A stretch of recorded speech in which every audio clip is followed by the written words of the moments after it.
So welcome, everyone. Thank you for joining us tonight for the third in our series of policy conversations with John Selker, each focused on a different topic important to Oregonians. So we've already talked about social justice and climate change in the last couple of weeks. Tonight, we're going to be talking about healthcare, and we are fortunate to have three folks with us who have expertise in different areas of healthcare, who are going to give a quick 5-minute synopsis of what they see as some key issues in Oregon and share some of their experience. So we have Charlie Fautin he's retired as Benton County Public Health Administrator. We have Mark Weiss, who is a retired counselor from Lynn Benton Community College, and he's chair of the Mid-Valley Healthcare Advocates. And we have Dr. Bruce Thomson, a longtime family medicine practitioner in Corvallis and retired Benton County Health Officer. And our candidate for Oregon District 4 in the U.S. House of Representatives, Dr. John Selker. So I'd like to start off with Charlie giving us a 5-minute hitting the high points, then passing the hat to Mark, and then to Bruce, and then John. Then we'll open the floor for questions. So Charlie, it's all yours. I'm going to go ahead and stop sharing now. Hey, thank you very much. It's a pleasure to be here tonight. As introduced, I'm Charlie Fautin. I'm a public health nurse by training. I was a public health administrator for Benton County Health Department for about 19 years. And I'm here tonight to talk about public health. And public health is sort of the silent partner in healthcare. Public health is about prevention primarily, not about treatment or cures. So imagine you're walking along a river and you see people floating by down the river. They're drowning. And of course, your first thought is to run to the shore and pull them out. You feel really good about it. You've saved people from drowning. But more and more people keep coming down the river and you keep pulling them out and you get exhausted doing that. You begin to wonder why so many people are drowning in this river anyway. So you walk upstream and you discover there's a safety fence that's meant to keep people from falling into the water, but it's broken. The American medical system is really good at pulling people out of the water and saving people who are sick and dying. But public health interventions operate in that upstream realm. They're meant to build the safety fences so people don't fall in the water in the first place. Public health has one core question: what would it take for this problem never to occur again? One of the main issues in public health is resources. So just as an example, out of all of the funding to all of healthcare in the United States in 1960, public health got 1.36%. By 2014, that had gone up, but only gone up to 2.65%. Now, even with COVID going on, the projection for 2023 is that public health will only receive 2.4% of all of the health spending in the United States next year. So whereas medical spending continues to rise in the states and in the country, public health funding has been level and is even decreasing. The other thing to know is there's no centralized structure to public health. Public health, the structure and function of public health is left up to each state. So each state's public health system operates and looks somewhat differently. CDC plays mainly an advisory and research role, but each public health department in each state is funded quite differently. And in fact, in Oregon, the public health authority by law lies at the county level. And so some states have the public health authority at the state. In Oregon, it's county by county. And so the way health departments operate and the programs they operate can be quite different from county to county. So I was asked to speak a little bit about COVID experience, and I guess I'll sum it up by just saying that before COVID, public health was sort of treated like that old pickup truck that you have in the backyard and you use for errands and to haul stuff around periodically, but you don't take particularly good care of it. You don't change tires, change the oil very often. And when COVID broke out, all of a sudden, everyone expected and we needed that pickup truck to compete in and win the Daytona 500. But the system had not been supported and maintained at the level necessary to respond that way. And I think I'll leave it at that.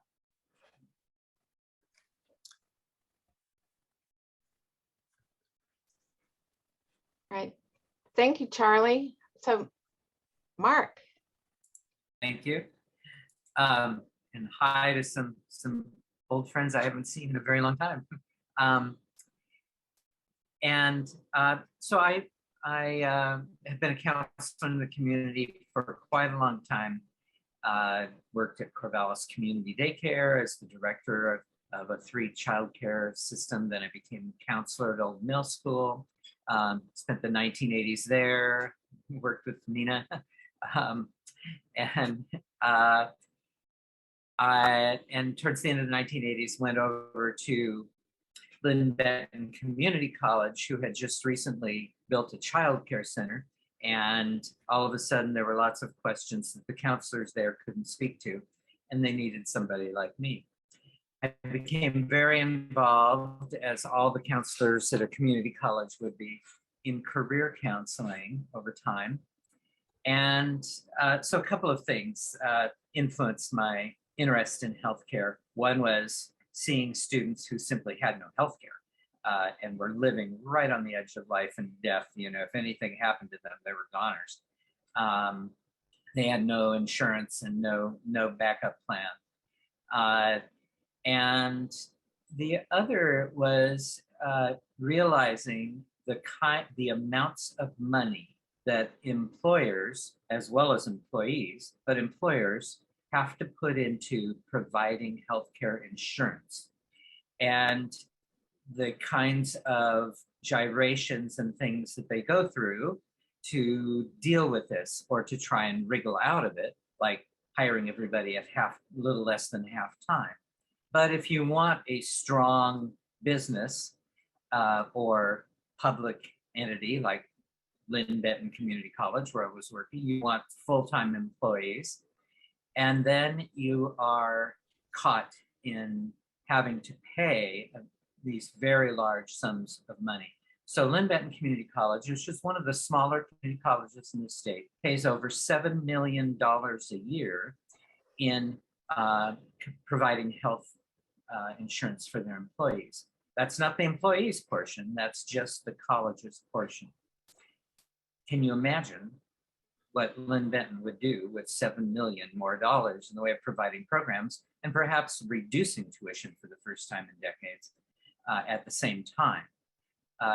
But instead, they struggle desperately to try and meet the needs. And this is true for employers everywhere. And the worry for me became for our graduates, the kinds of employment opportunities that they will or will not have, because employers are having to spend so much on insurance, they're not necessarily spending it on, or may not be able to spend it on innovation, on new programs, on new services, on new kinds of goods. This is strangling our economy, I've come to believe.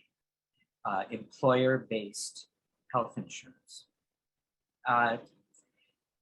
And then I retired as a counselor, and after a few months, they asked me if I'd teach part-time. So I began teaching first Psychology 101, and then now child development, sort of going back to my early childhood roots.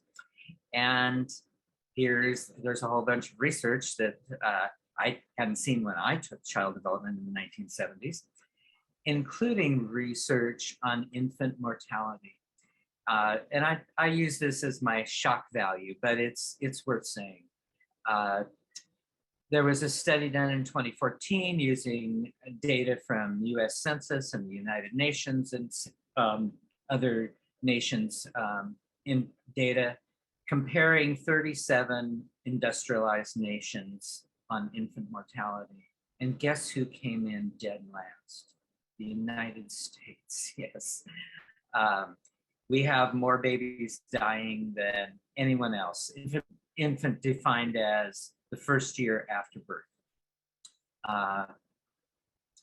And that's just stunning because, of course, we have by far the most expensive system in the world. Nobody even begins to compare. So where's all that money going? We have insurance companies sort of wheedling their way into the middle between doctors and their patients, between healthcare providers and the people who need the providing, and siphoning off great amounts of the money. A system can be developed with less money that provides far more care. And Warren George is here. He is perhaps one of the leading experts in our state on how to fund healthcare in the state of Oregon. So maybe he'll chime in a little bit later. But I'll call it good there and move on to Bruce. All right, thank you, Mark. And we'll be taking questions and comments from everyone in a few minutes. So I look forward to that. Maybe Warren will have something to share. Now let's turn it over to Bruce Thomson. Good evening, everyone. Thank you for inviting me to this forum. I do have a third perspective, I guess, but I would like to start because I was a practicing physician for 22 years here in Corvallis, so I am fully aware of all of the and many more complications with our current private healthcare system that Mark pointed out. As I struggled increasingly over the years to get patients the care that I felt that they needed. But let me go back to Charlie's point. Charlie and I have been colleagues for, geez, I don't know how long now, Charlie. So yeah, he's been my supervisor there at the health department. I would like to go back to the numbers that Charlie gave us of 2.4% of healthcare spending is spent on the prevention that public health brings to a community. And just to frame that a little bit further, it's often talked about that all of the money that gets spent on healthcare through our weird private healthcare system accounts for about 20% of overall health. And, you know, that's the people that you pull out of the river.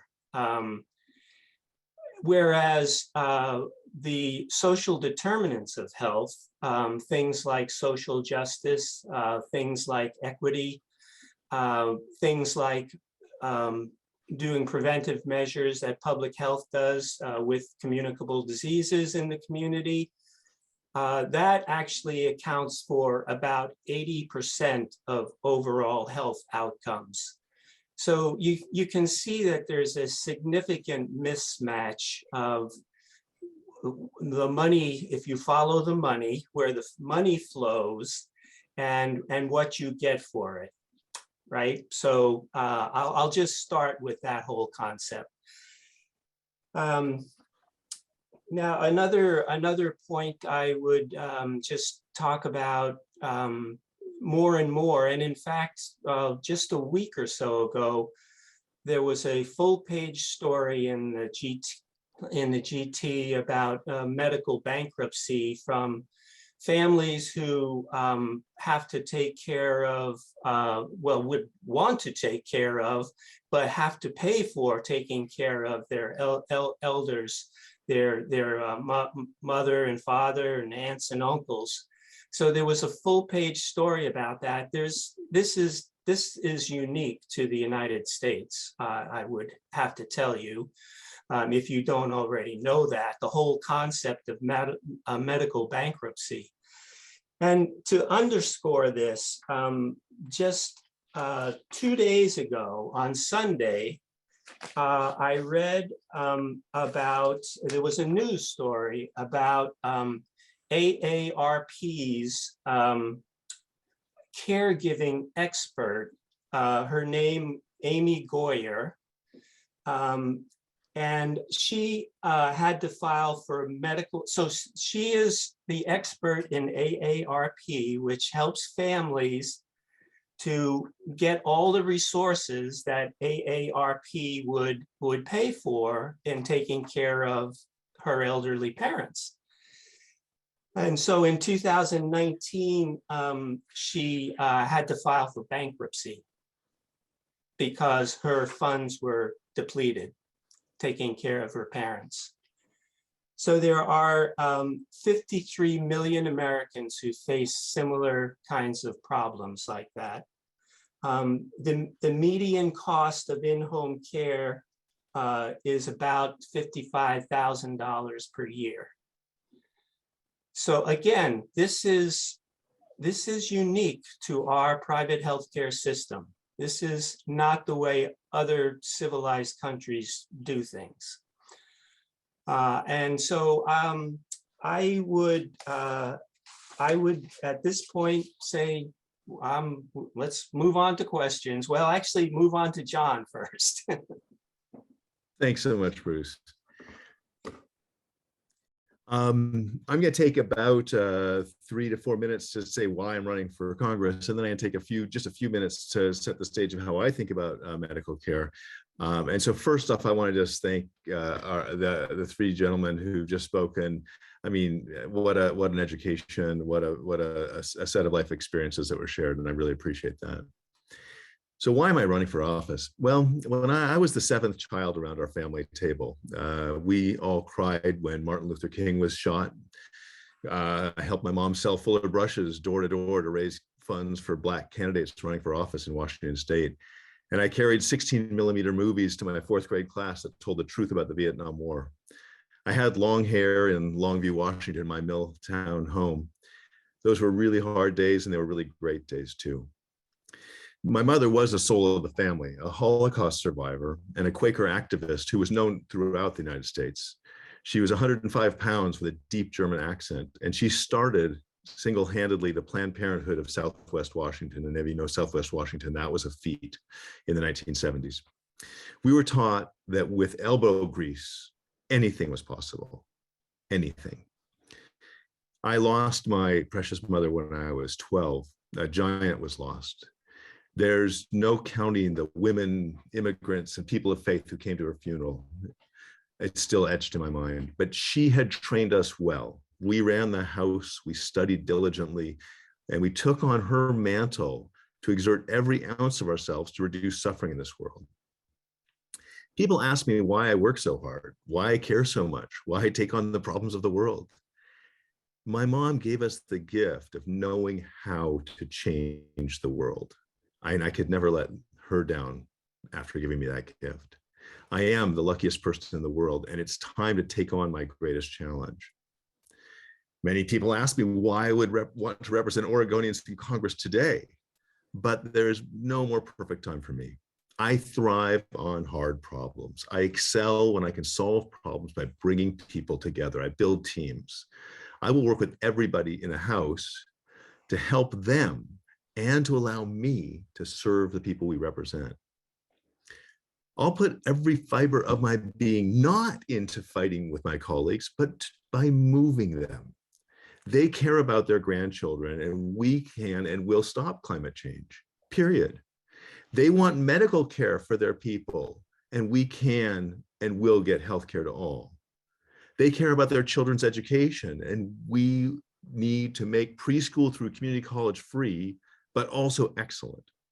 This will not all happen in a day or a year, but as I have solved problems in my career, Boeing's landing gear for the 777, African climate observations, nitrate contamination in the Willamette Valley, salmon situations in rivers across the state, I will deliver.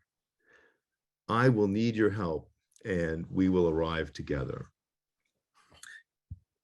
So now I'd like to just share a few thoughts about healthcare. And my mother was a nurse, and my brother is a doctor, and so I've been exposed to healthcare issues all my life. But really, things were crystallized when Lori, who's on the phone, fell a great distance onto her back and broke many of the bones in her back. And we ended up having to have her stay absolutely without turning for 3 months in a bed. And this was a great challenge for our medical community and for me and for Lori, of course. And we learned a lot in the process. And one of the things I learned was, for example, we needed a special mattress that would let air through so that her skin would not deteriorate. She would not get bed sores. That mattress on Amazon was $340 delivered. And I got charged $3,000 for that mattress because the government has a list of medical hardware that has a minimum price associated with it.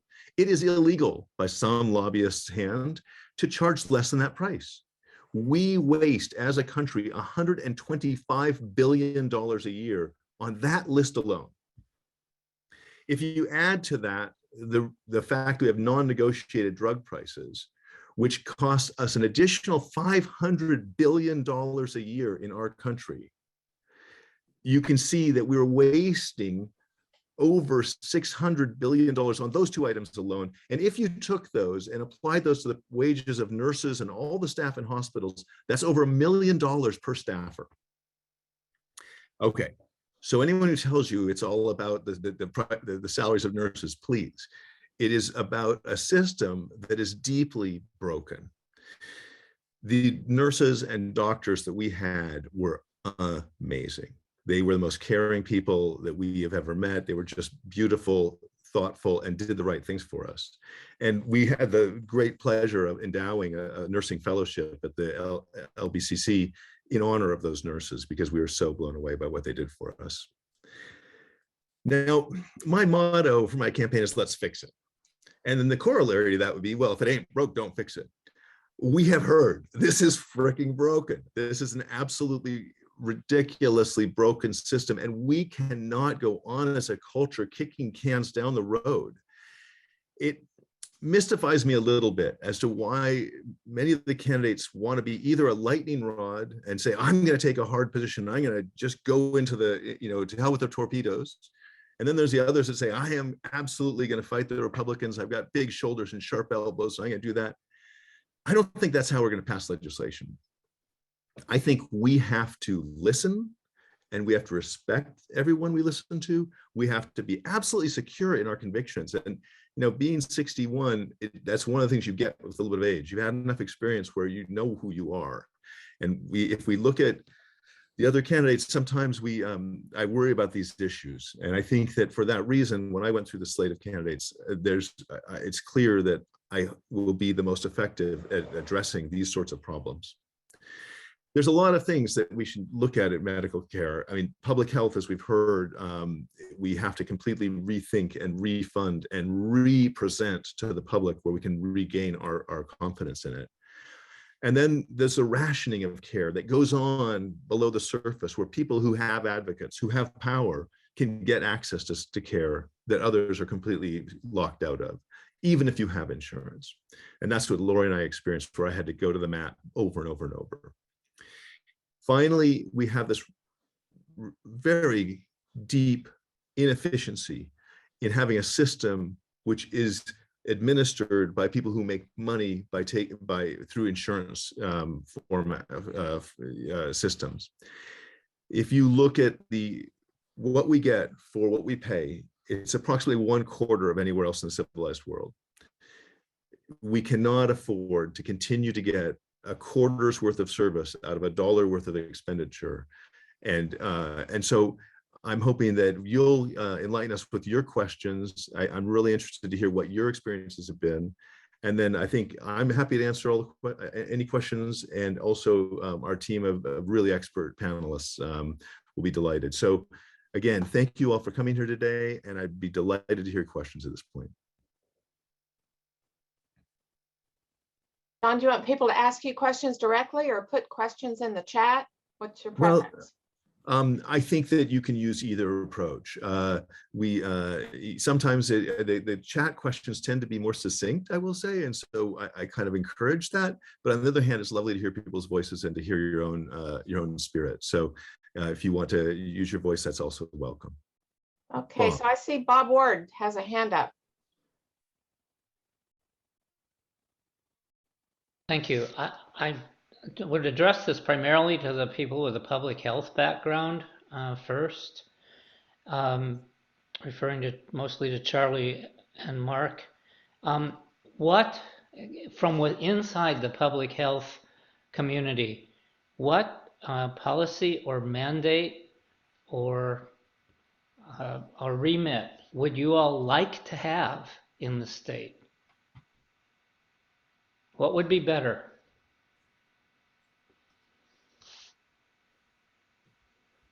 I guess I'll jump in. One of the problems with public health is that funding is so categorical.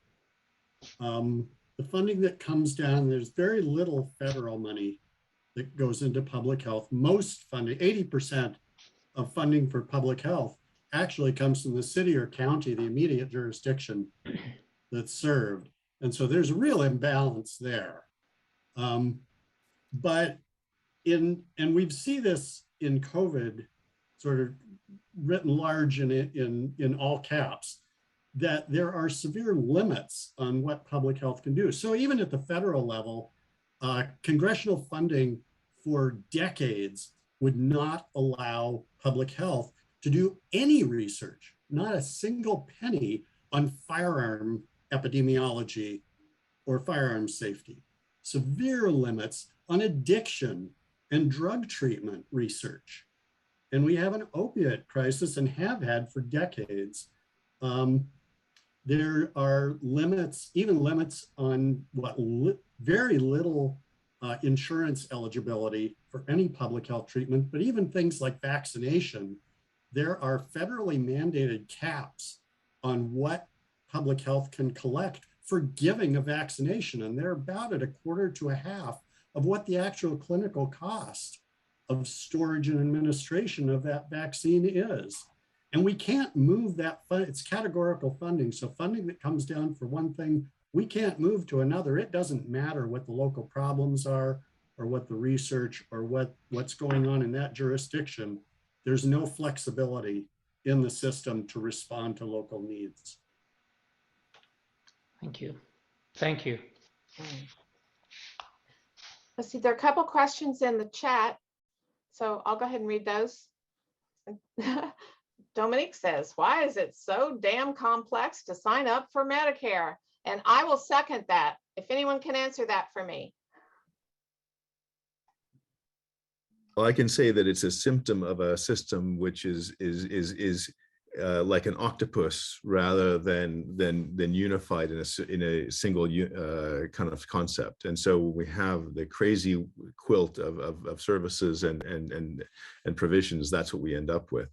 I know that people literally take classes in how to sign up for this stuff, and that's outrageous. And once again, that reflects a filtering mechanism where the people who have the wherewithal to fill all this stuff out and do it properly have a tremendous advantage. But just imagine, we're in this group, many of us have PhDs and we're still befuddled. I'm of course, Dominique with a doctorate and Susan with a doctorate. That is simply, once again, broken. It's ridiculous. And and we should have a simple system which cares for our elderly. What more do we need to say? So if I may chime in, that's intentional, actually.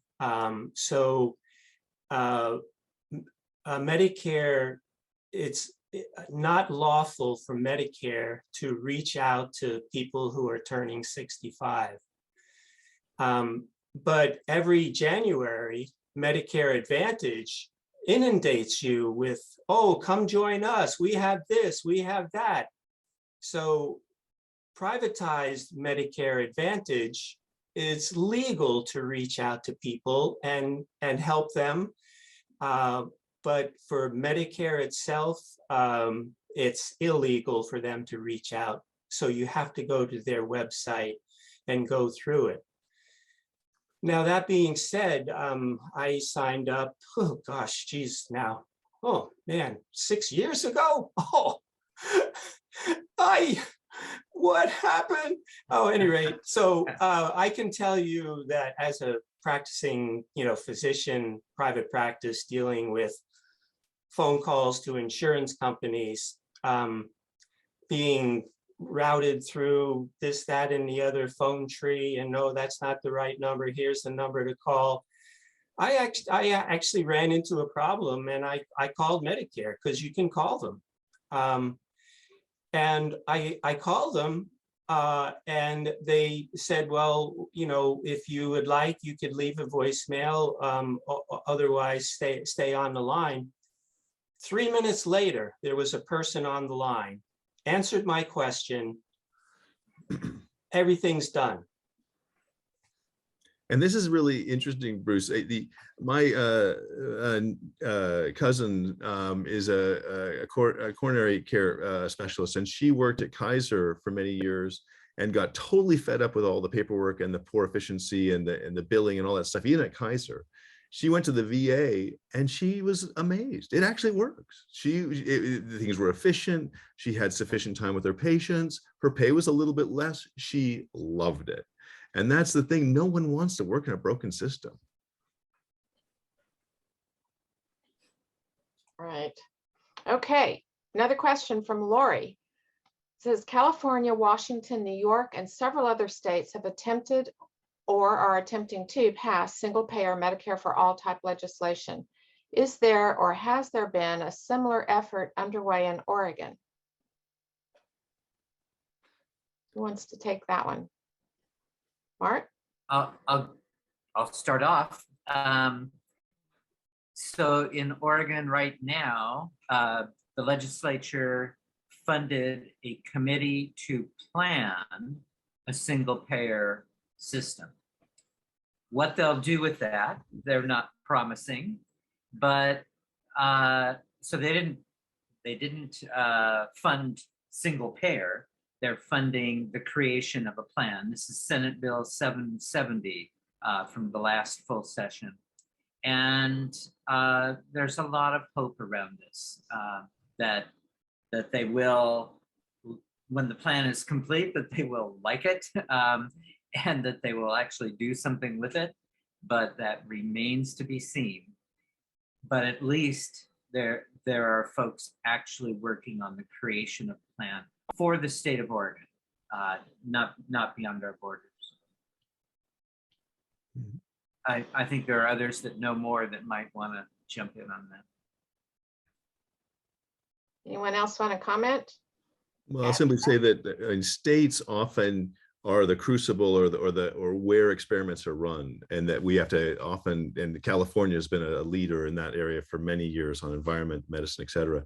And so I think I'll certainly be keeping a sharp eye on what the states come up with, so that we can draw on that and incorporate things at a national level, which is hopefully would be added efficiency over going state by state on such a complex system. Yeah, you're absolutely right, John. If I might add to that as well. So there is a local healthcare for all Oregon group called Mid-Valley Healthcare Advocates. And it's a team of people, volunteers, who there are weekly, sometimes twice weekly calls with 30 or 40 other states who are also working on a universal health care kind of system. And this is because, as John points out, individual states are really important to do this. The lobbying at the federal level, it just won't get done. So the hope is that one state will succeed, and then a second state will succeed, and then another state will succeed, and we're on our way. That's twice a week. These states are having these conferences. Thanks, Bruce. Okay, Valerie's got a question.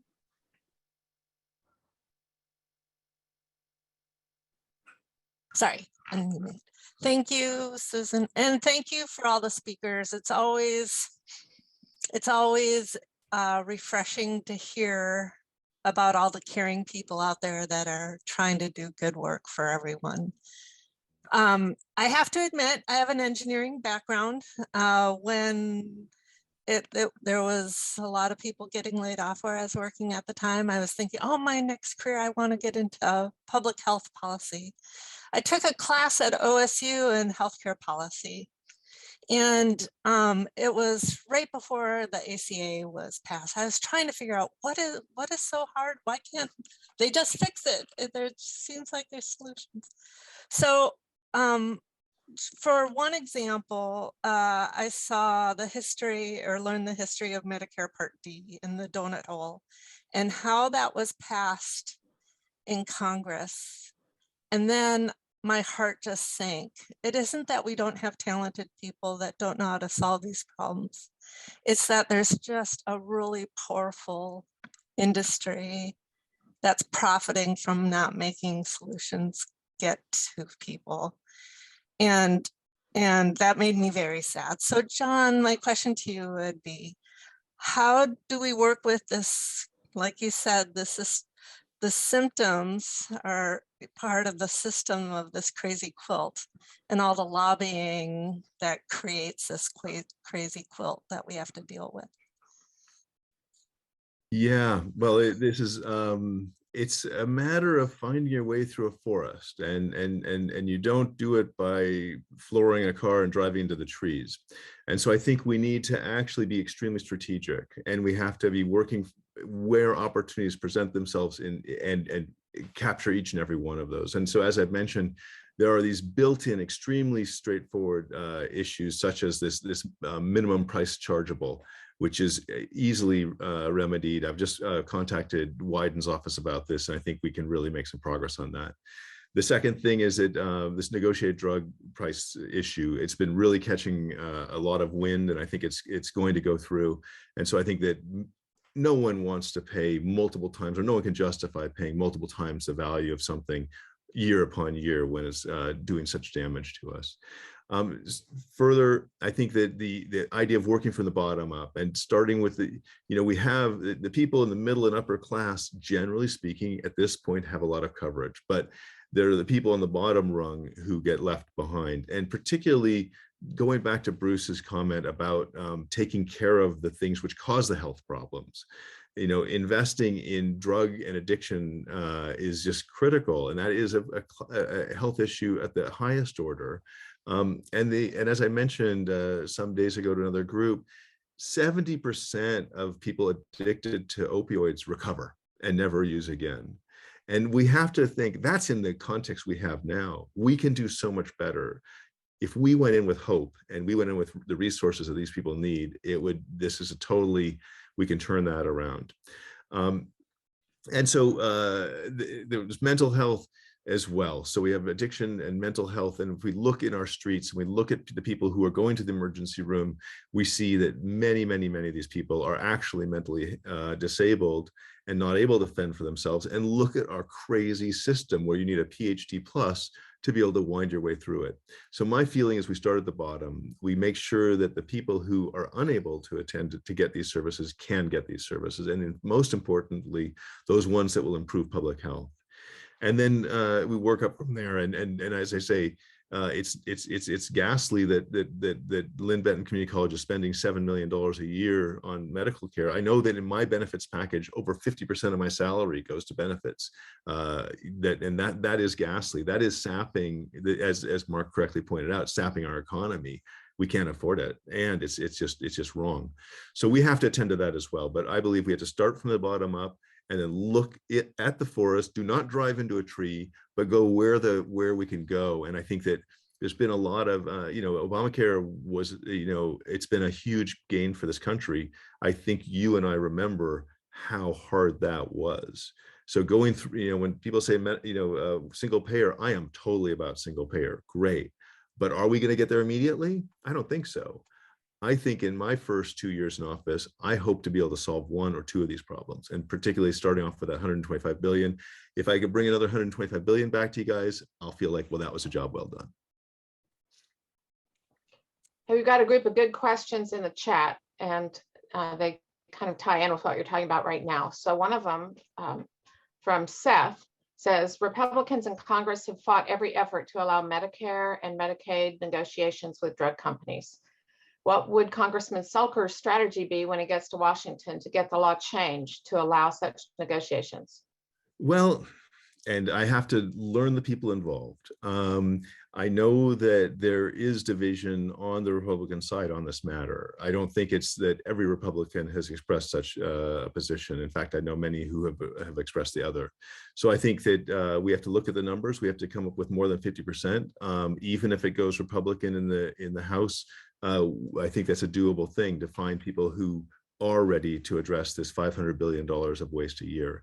So yes, there'll be some struggles. And as I say, it's not a matter of getting into a big fight. That's not going to get this resolved. What it is listening to people, talking to them, and asking them, why is it okay that we pay twice what other people do for the same drugs? And if it's not okay, well, then what do we do about it? And so keeping that conversation going, building relationships to the point where we have to finally get to talk to each other about what they're really saying. Will that work with every Republican? No. Will it work with many of them? I think so. Will it work with the Democrats? Absolutely. And so I think that there actually is a window to get this done. And in fact, there was significant discussion of that even before Biden's presidency. Tied in with that same question, and Charlie, Bruce, or Mark, if you want to add to anything, please feel free to do so.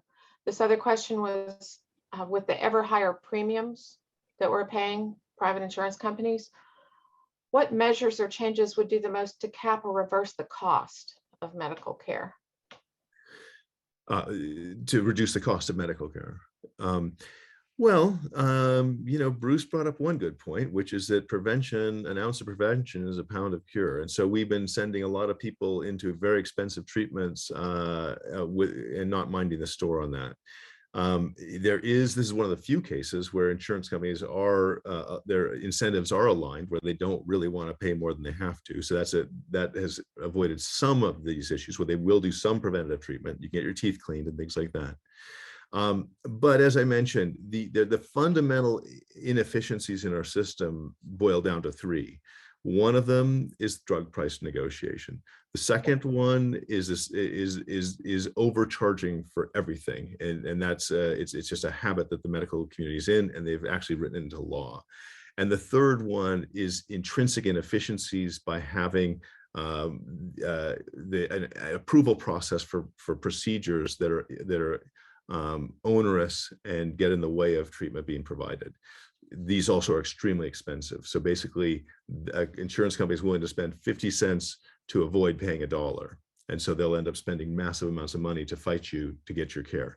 So we have to put in place rules where a doctor has the ability to authorize a person to get care without going to the Supreme Court. And I think that streamlining will be better for everybody, and particularly for the patients. If I can make a quick comment and sort of bring it back to prevention, and Bruce's point about social determinants of health. So things like housing and like education are enormous determinants of health. The single largest cause of personal bankruptcy in this country is medical costs. That leads to homelessness. People who are homeless have a ton of healthcare risks, which are preventable by housing. You don't have to bail people out of very deep holes of medical care and try to cure them and bring them back from the brink. Go upstream, fix that fence along the river upstream. Better funding for education, more support for health, more support for addiction prevention leads to a lot lower cost and a lot less short-circuiting of people's lives through addiction and treatment. So there's a whole raft of opportunities there to help save costs and solve problems before they occur. Thank you, Charlie. Okay, another couple of good questions in here from Jacob. Following up on local needs, John, do you see any healthcare trends or needs that are pronounced in the 4th District of Oregon? That's a really interesting question, Jacob. And I think that the 4th District is one of these fascinating areas of the world, because on the one hand, in Corvallis, we have either the most PhDs per capita or the second most, depending on how you read the numbers between Boulder, Colorado. Then we've got, Eugene, which is another hugely wealthy community and very capable of a very vibrant economy. Now we go out to the coast and we go into the forestry and we see communities which are really struggling. And with population, they have two issues that are immediate. Number one is the economies are very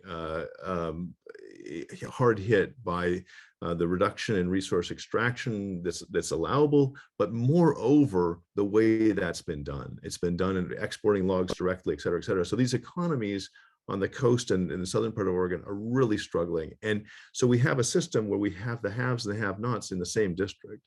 And I think it presents a real challenge, but it's also a big opportunity that we can look at this and say, how do we make this more just? How do we make sure that we get the nursing training, for example, in Coos Bay at the community college?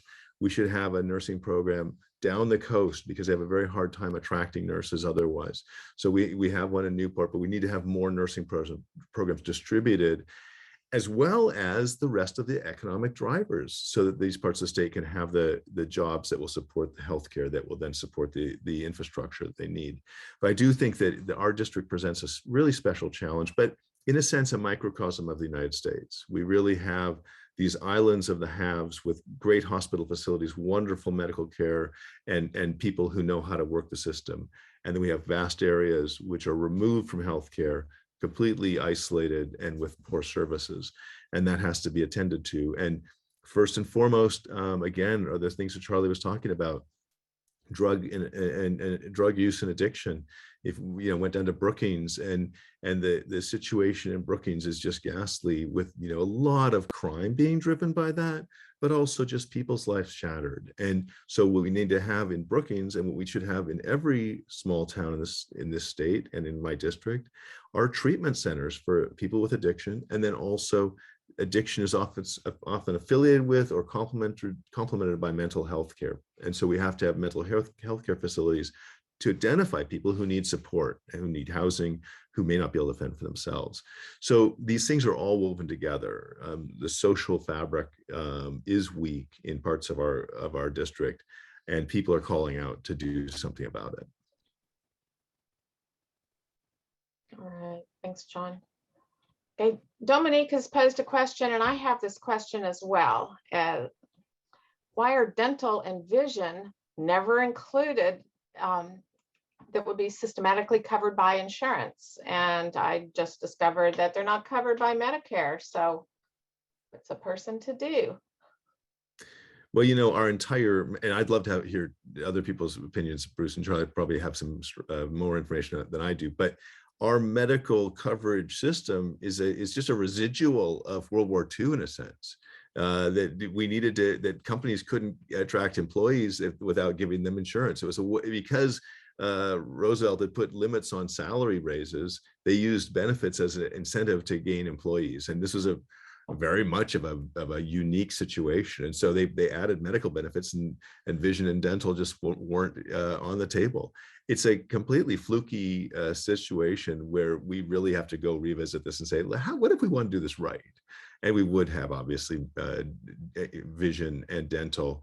And as you know, anyone who's bought a set of glasses of late, the market for glasses is completely bizarre, in that you can buy a set of glasses for $15 or you can buy it for $1,500, and it's all tied into the insurance system. This, again, a huge inefficiency in people should be able to have glasses. Yeah, just to follow up on that, not only is the 4th District quite diverse, the healthcare plans within the 4th District are quite diverse as well. And with regard to, so we have, a Medicaid population, and actually dental and vision care is included in that. That's partly a federally funded program that the state prioritizes, such that people can have that.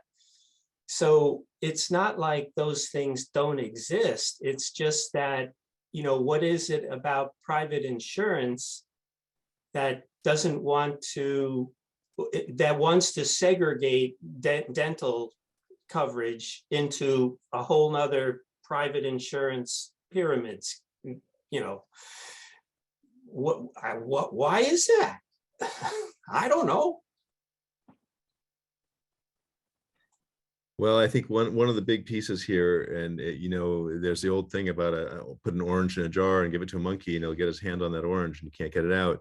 And what we have here is that a lot of people have their hands on a lot of oranges, and we got to get those hands out of the jar. I mean, there's a tremendous amount of, we see it as waste. It is waste, but it's not money that's going off to Mars. It's money going into people's pockets. That is a hard problem. That is a problem which we are going to have to take piece by piece. And there are going to be losers, and these are people with a lot of power. And so we have to have someone who's going to stand up and not get pushed around by those people. And so I think it all comes back to the money, unfortunately, Bruce. That's my interpretation. And we have to simply head that one face on. Okay, thank you. All right, a few more questions. We've got about 10 minutes left. So here's one from Prabhakar. He says, 3 US presidents, Clinton, Obama, and Biden, could not solve the healthcare problem. So what can you realistically do to move the needle in the right direction? What would be specific healthcare policy that you would champion? You can't do it all, so pick and prioritize a few of highest priority to you. Well, I mean, number one, a lot has gotten better. Tens of millions of people have healthcare coverage that didn't before. I came to the state before the Oregon Health Plan was in place, and I was delighted when it came into play. And one of my graduate students had a child, and they had coverage. So, I mean, I believe, Prokar, that there have been some amazing improvements. The needle is moving. It's a fight every step of the way. The vested interests are strong. But I think I've actually mentioned where I think some of the priorities have to be. Number one, we've got to get the drug prices down through negotiated prices. And that's actually very doable. And there's a lot of political support on both sides for that. Number two, there's this unseen $125 billion hole in our system where we're paying $3,000 for things you can buy on Amazon for $300. And that has to stop. And it's interesting that this is something that was even in Wyden's office, who is the largest advocate for medical care reform that I know of. Even they were not aware of this. And it's unless you've experienced it, you wouldn't know. And then finally, the streamlining of the bureaucratic processes which patients are put through, where there's incredible waste incentivized because by limiting care, they increase their profits. So we have to have much clearer standards about what is required to be covered and how many obstacles you can put in people's way. It was very impressive to me. I have to take a very expensive drug for my skin, the drug stopped coming. And I called up and I said, what's going on here? And the insurance company said, well, after careful consideration, we've canceled your prescription. And so I called my doctor. I said, but did they call you? No. So, well, they didn't call me. They didn't call my doctor. Now, who the heck did they talk to? What sort of careful consideration was this when they had nothing of my records? They hadn't talked to me or the doctor. Well, the careful consideration was quite clear. They didn't like writing those checks.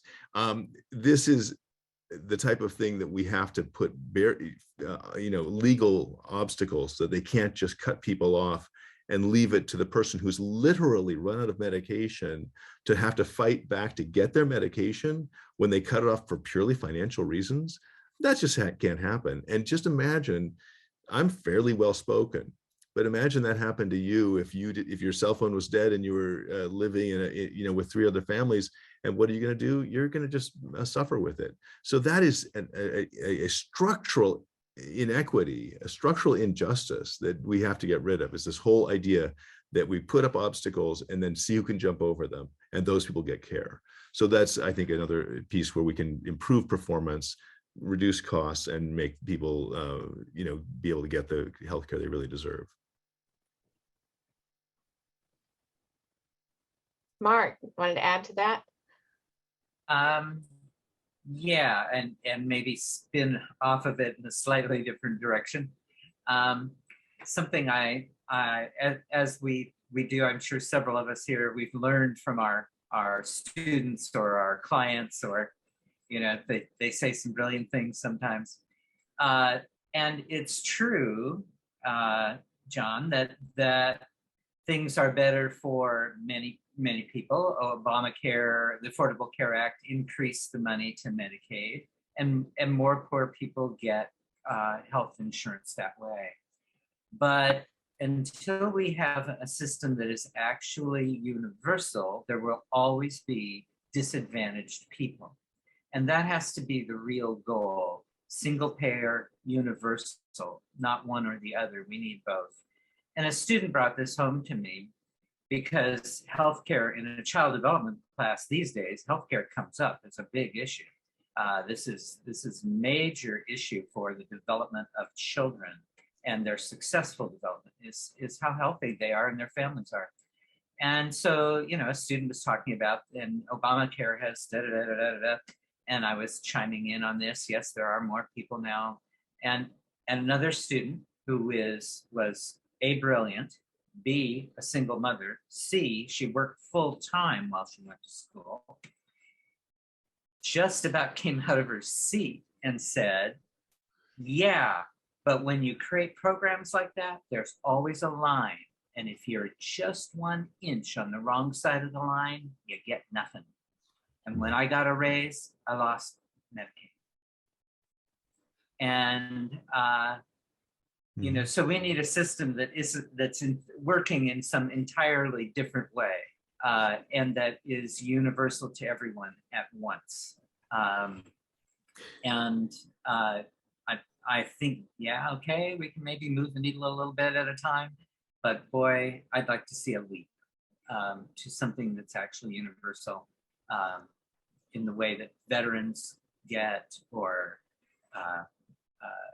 Oregon Health Plan people get, or, but we all ought to be there. And Mark, I absolutely agree with you. And that the thing is that we also saw the amount of political will required is considerable. So yes, we have, as I said earlier, we absolutely, our system is inefficient, and one payer would be far better for everybody. These ideas of people dropping into gaps, it's just horrific. That said, I want to be able to come back here in 2 years and say, this is what we've gotten done, and we've made real progress. And I think that as we pull those hands out of the jar, we release those oranges, we get closer and closer to being able to make the bigger leaps. Now that is, I think it's a matter of who can read the tea leaves about what's going to be absolutely possible. But wherever there's a possibility of improving this, I'll be on it. I mean, that's what I'm going to be very, very excited to do. Bruce, did you have something you want to add? Well, just a quick comment, and I forgive me if all of you know this already, but in 1948, Eleanor Roosevelt had written into the UN Charter that healthcare is a human right. So when we talk about human rights, our country is not living up to that model, that ethic that was established in 1948. Yeah. And I see Seth has a question about, different countries have different types. It's not always single payer, and indeed I've lived on 5 different continents for over a year on each of those continents. I've lived in Chile, I've lived in Switzerland, I've lived in France, I've lived in Sri Lanka. And I will say that, for example, the Swiss system, which is much closer to the U.S. system than any other that we experience. There they did have insurance, but it was still they had attended to the system, so it was not a bureaucratic nightmare. You could literally walk into the office, get your appointment, get treated. Lori hurt her thumb very badly, or a finger, by falling off her bicycle, and it was very impressive, the quality of service and the low cost in Switzerland relative to the United States, in my opinion. So it's I think that there are lots of great examples out there, and I think it's worth looking at them and emulating those. That's a very good point. Charlie and then Bob. And I know I was going to read Bob's question from the chat, but I think Charlie's going to comment on that last question first. And I think we have to cut it off pretty quickly because I've got another appointment I've got to run to. Okay. Yeah, I realize we're almost out of time. I just want to touch on your point, John, about the disparity in this district and the disparity in our communities. There's a huge body of public health research that shows that the greater the disparity in any society, the unhealthier everyone is and the shorter everyone's life is. The narrower that disparity is, the healthier everyone is. So even those at the very top of a disparate society have less healthy and shorter lives, not just the people at the bottom. So it behooves us all to have that equity in our systems. I was going to read Bob's question about liability and risk management, but do you want to go ahead and ask that yourself? Yeah, I just was wondering, and I want to confirm the thing about other systems. I lived in 3 or 4, and they're all cheaper, they're all better, and everybody's better off. So, but I had a question to any of you who might know, what part do liability and risk management pay in the spiraling costs? I just get the feeling I get sent for tests and referrals and second checks, and it seems to be largely to protect somebody, the providers, or probably not the clinicians maybe, from accusations of wrong diagnosis, overtreatment, mistreatment, whatever. But what would you need to do about that aspect? It's a very good question. I think we should look at New Zealand, where New Zealand doesn't have the same liability laws, and it'd be very interesting to see how they fare. But you're actually right. There's this kind of avoiding lawsuits by further tests. It's a fact. I don't know if Charlie or Bruce have any comments on that, but it's certainly one of those pernicious expenses. Well, an oft-quoted statistic, in fact, is there's like 3 times the number of lawyers as there are physicians and medical providers. So yeah, if the liability clause that you have to sign on all these papers looks like it's getting longer and longer, it is getting longer and longer. And another point is that when we look at the price of medicine, a hidden cost is the insurance that the doctors pay. So we don't only pay for extra tests, but they're all paying exorbitant annual insurance fees to protect them from malpractice. And we might want to think about nationalizing malpractice, where we say, hey, look, let's have a common pool rather than charging every doctor, and then have standards. And so that if people get caught in poor practice, there's a national standard for that. That's an interesting point. But we're at the end of our time, people, and I just want to thank everybody who came. Really great to see you all. Wonderful, excellent, stimulating questions. And Bruce, Charlie, and Mark, I mean, you set things up. I learned a lot. I really appreciate it. And hats off to Susan, who worked tirelessly to get this all set up. It's great seeing you all. I would love to be able to chat with you all extensively.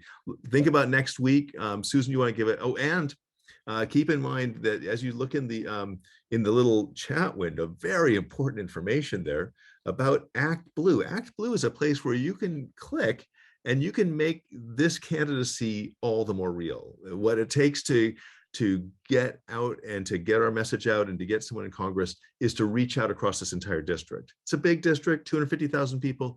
It costs money. So if you care about getting representation in Congress that can work across the lines and get things done, look at the Act Blue site, click on it, and think about how much medical care would be worth to you, because it's going to cost about that amount. No, anyway, we really appreciate your generosity there. So again, thank you all. And next week, Susan, would you like to say a word or two about the program for next week? Yes, and John, I know you have to run, so I just wanted to say thank you all for showing up and asking great questions. Especially thank you to Charlie, Bruce, and Mark